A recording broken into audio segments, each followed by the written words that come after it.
Assalamualaikum warahmatullahi wabarakatuh. Selamat pagi teman-teman. Pada kesempatan kali ini saya akan menjelaskan mengenai APD. Nah, APD itu apa? Dalam hierarchy of control, itu APD itu paling akhir, paling bawah. Jadi yang perlu diingat dari APD adalah itu hal terakhir yang kita lakukan untuk mengendalikan bahaya. Jadi yang pertama ada eliminasi, kemudian substitusi, engineering control, administrative control, dan terakhir adalah APD. Jadi sebelum kita memutuskan untuk menggunakan APD kepada pekerja, pastikan bahwa bahaya tersebut sudah dikontrol terlebih dahulu melalui hierarki pengendalian bahaya yang ada di atasnya. Jadi misalnya di sini ada IRMAF, ini IRMAF. IRMAF itu digunakan untuk mengendalikan bising. Jadi misalnya nih di tempat kerja, kemudian tempat kerjanya tersebut bisingnya sangat tinggi, kita pastikan dulu apakah sudah bisa dilakukan pengendalian terhadap bising tersebut. Misalnya bisakah dilakukan eliminasi. Jadi kalau eliminasi nggak ada bising, berarti nggak ada proses produksi kan, misalnya nggak bisa dilakukan. Kemudian setelah itu baru ke bawah, substitusi. Bisakah kita ganti mesinnya, misalnya menjadi mesin yang lebih tidak bising, misalnya bisa, ya udah kita ganti aja mesin tersebut. Kalau misalnya nggak bisa, kita turun ke bawah lagi, kita pakai engineering control dengan cara memasang peredam di sekitar mesin-mesin tersebut, mesin-mesin yang bising tersebut. Misalnya tetap nggak bisa lagi, kita lakukan administrative control. Contohnya misalnya kita melakukan shift kerja ataupun pembatasan waktu kerja. Jadi si pekerja itu berada di dalam ruangan yang bising itu kita batasi, misalnya 15 menit ataupun 20 menit ataupun 30 menit, itu masuk ke administrative control. Misalnya setelah dilakukan administrative control masih ada bisingnya, nah itu baru kita lakukan pengendalian terakhir, yaitu pakai APD. Nah di sini contohnya adalah IRMAF. Cara makainya seperti ini. Nah IRMAF ini perlu diingat juga, setiap IRMAF itu unik. Maksudnya unik gimana? Jadi ada IRMAF yang bisa mengurangi sampai 1 desibel, atau ada IRMAF yang mengurangi sampai setengah desibel, tergantung IRMAF-nya dan tergantung merek dan jenisnya.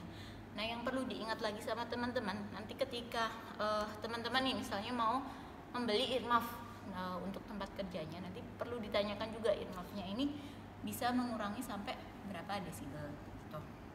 Oke, itu IRMAF. Kemudian yang kedua adalah earplug.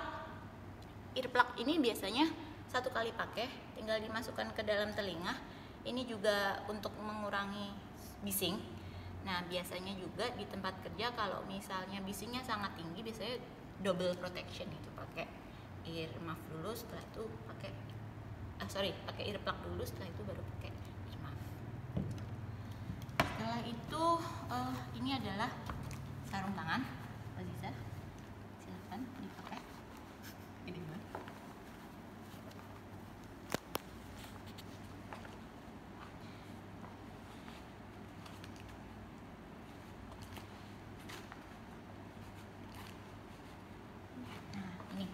Nah sarung tangan ini juga, atau gloves ini juga tergantung buat apa, bahannya juga akan berbeda, macam-macam gitu. Contohnya misalnya kalau di sektor kesehatan biasanya memakai gloves yang terbuat dari latex, meskipun ada penelitian yang menyatakan bahwa latex itu bisa mempromoting sensitizer pada kulit gitu. Jadi gloves ini fungsinya untuk melindungi tangan. Nah misalnya dari cairan ataupun dari bahan-bahan padat yang berbahaya gitu. Dan perlu juga kita ingat, teman-teman ingat, itu setiap bahan atau setiap bahaya atau materialnya itu memiliki bahan tersendiri. Maksudnya misalnya dia zat asam, itu sarung tangannya ataupun glovesnya itu nggak bisa yang terbuat dari karet, karena kan akan korosif gitu, akan meleleh. Jadi yang perlu kita ingat adalah menyesuaikan glovesnya ini terhadap materi yang akan dipegang. Terima kasih Mbak Aziza. Selanjutnya adalah Google ini fungsinya untuk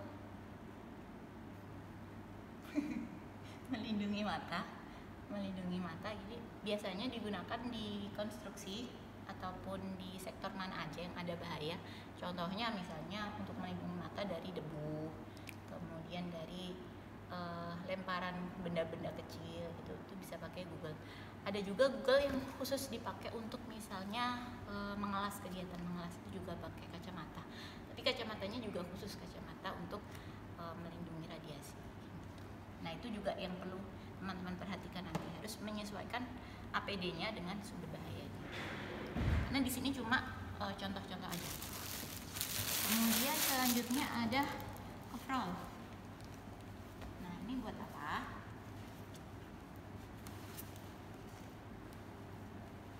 Nah ini biasanya dipakai untuk melindungi tubuh, seluruh tubuh.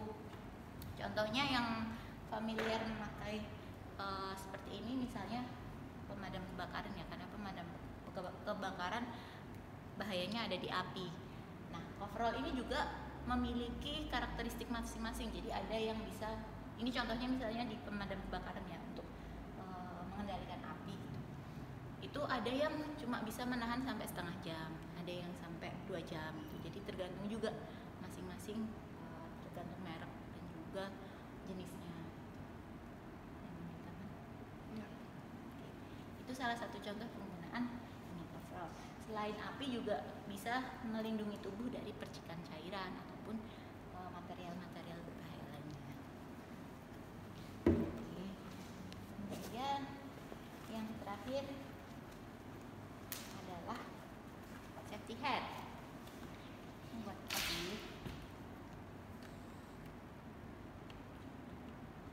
Nah, ini untuk melindungi kepala. Teman-teman pasti udah sangat familiar ya, biasanya dipakai di konstruksi.